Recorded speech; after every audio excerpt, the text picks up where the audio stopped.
come to understand the life cycle of schistosomiasis, or what we call biohazia. But before we start the life cycle, I would like to define what schistosomiasis is, or what biohazia is. So we are saying is the chronic disease caused by rheumatoid of the genus Schistosoma, which infects the large intestine or the bowel or the colon or the urinary bladder. That is depending on the type of the species that has affected or infected you. Therefore, when you look at the type of species, what causes schistosomiasis, we only have 4 types of species that causes schistosomiasis.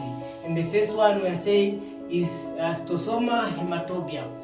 This Schistosoma hematobium causes the biohazia or schistosomiasis of the urinary bladder, where the walls of the urinary bladder are digested or inloaded by the rheumatoid. When we say rheumatoid, we mean the eggs of these species. So when the Schistosoma hematobiums raise eggs, those eggs will now start digesting the walls of the urinary bladder. That is in Schistosoma hematobium. Then we also have Schistosoma japonica, mansoni, and Schistosoma intercalatum. These they infect or they affect the large intestine or the large bowel. Therefore, it is characterized by melena, or you can say blood in stool. The mode of transmission for this is through contact with the contaminated water. So if water is contaminated with these species and you come in contact with that water, you have or you will be affected with this microorganism, which can result in schistosomiasis. Therefore, we can go back to discuss our life cycle of schistosomiasis. In this life cycle, we only have 2 hosts, where we say definitive host, which is a man, and the intermediate host, which is the snail in the water. So these 2 hosts, they will help us to understand the life cycle of schistosomiasis. We will start with the definitive because it's the starting point. When in the definitive host, we are saying a man urinates eggs. Those eggs which contains the meracidiums. So a man if urinates eggs in water, and those eggs they contain meracidiums. As soon as they reach water, they will hatch. And producing, or if they hatch, they will release these meracidiums.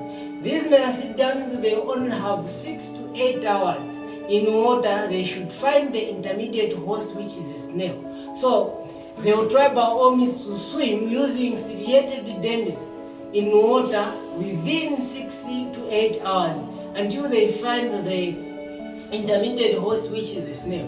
When they have access to the snail, in the snail, they will start developing from meracidians to cecarians, meaning developing from immature meracidians to mature cecarian. This process is called metamorphosis, development of meracidians into cecarians. The process is called metamorphosis. It can take 5 to 6 weeks. 5 to 6 weeks, a period of time. And when it is due, these cecarians, they will leave the snail, meaning they've developed from meracidians to cecarians. Then cecarians, they will leave the snail and have access to free water. And in the water, they only have 48 hours they should have access to a human being. 48 hours in the water. So they will be swimming in the water using muscular tail, that it will be helping it to move, swimming in the water, so that they can access a man or a human being. So when they access the human being within 24 hours, that means to say, if they exceed 24 hours without having access to a man, these cecarians, they will die. They will die if they haven't accessed the man within 48 hours. Therefore, they should have access to a man within 48 hours after leaving the intermediate snail, the intermediate host, which is a snail. If they have access to a man, they will penetrate and deposit that cecarian in the man's skin or man's tissue. And when that cacarian reaches man's tissue, it will change its name to Schistosomulum. It was when it left the snail, it was called the cacaria. But when it has entered the man's skin, it is called Schistosomulum. Then the schistosomulum, how would it affect now when it is in this age, this time it is in a human being? It will be transported to the lung with the use of venous and the lymphatic system. Meaning to say the collection when the human body under normal circumstances is collecting the sipped fluids in the tissues to take them back into the circulation. These they will join that fluid so that they can also have access to the circulation. That's why they're saying lymphatic system plus venous. They will take this schistosomulum to the lungs. When they just join the blood, they will go to the lungs. From the lungs, they will go to the heart via the pulmonary vein, and from the heart they will join the systemic system or systemic circulation through the aorta.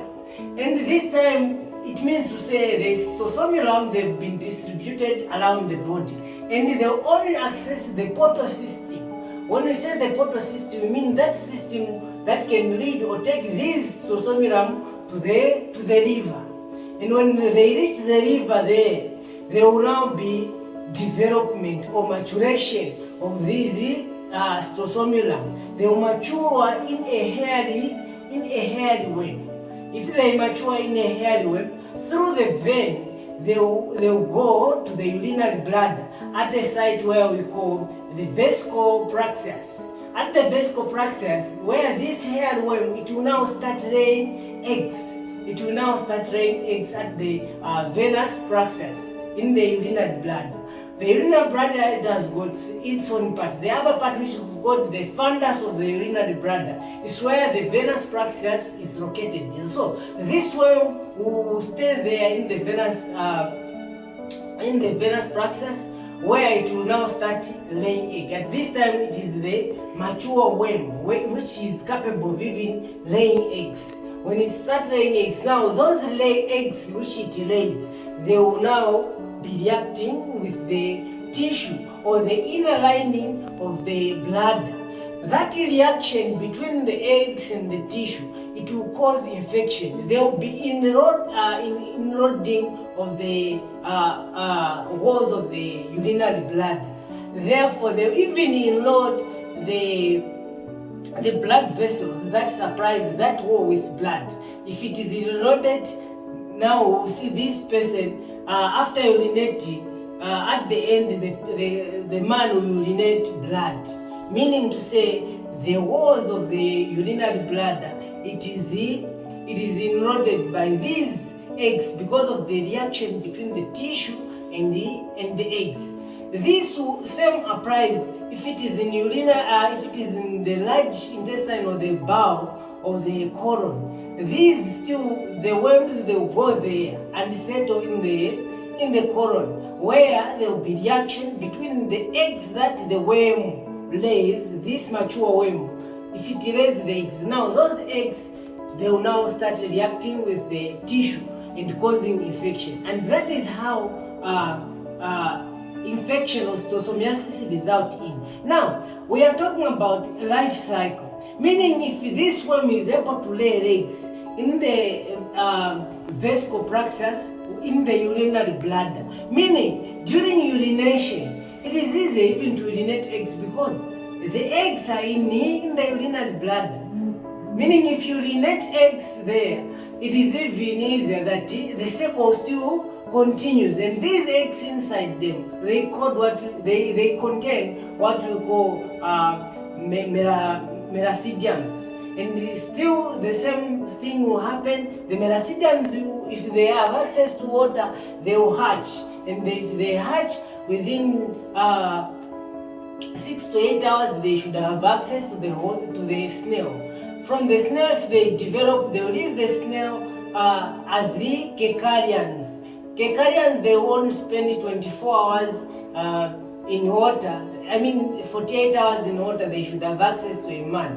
And that is the continuous life cycle of schistosomiasis. Thank you so much for your attention. For more videos, for more understanding, follow Basherisha YouTube channel and subscribe by hitting the red button so that we can be contributing or helping one another in one or two ways.